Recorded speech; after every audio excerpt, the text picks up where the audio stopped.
প্রিয় সাংবাদিক বন্ধুগণ, আপনারা জানেন আজকে গাইবান্ধা জেলার সাগাটা উপজেলায় বাংলাদেশ ইসলামী ছাত্র শিবিরের একজন ইউনিয়ন সভাপতিকে জঘন্যভাবে ন্যাক্কারজনকভাবে হত্যা করা হয়েছে।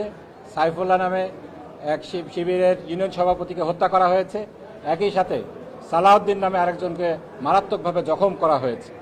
আমরা এই বিষয়ে বিরোধী দলের পক্ষ থেকে, বিরোধী দলের সংসদ সদস্যদের পক্ষ থেকে তীব্র নিন্দা জানাচ্ছি। আমরা সংসদে এই বিষয়টি তুলতে চেয়েছিলাম।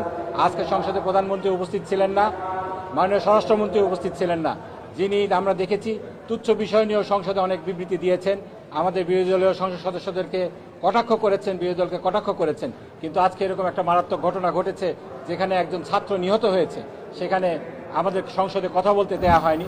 আজকে আমাদের গাইবান্ধার 5 জন এমপির মধ্যে 4 জন উপস্থিত রয়েছেন।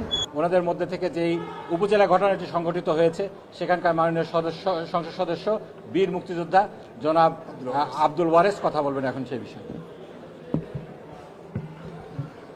আসসালামু আলাইকুম রহমতুল্লাহ বারাকাতু। সম্মানিত সাংবাদিক বন্ধুগণ, আমি আজকে অত্যন্ত ভারাক্রান্ত হৃদয়ে এখানে আপনাদের সামনে দাঁড়িয়েছি।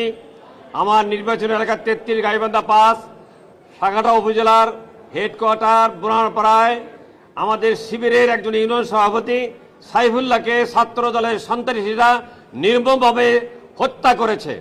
তারা স্কুল কমিটি, প্রাইমারি স্কুল কমিটিকে কেন্দ্র করে তারা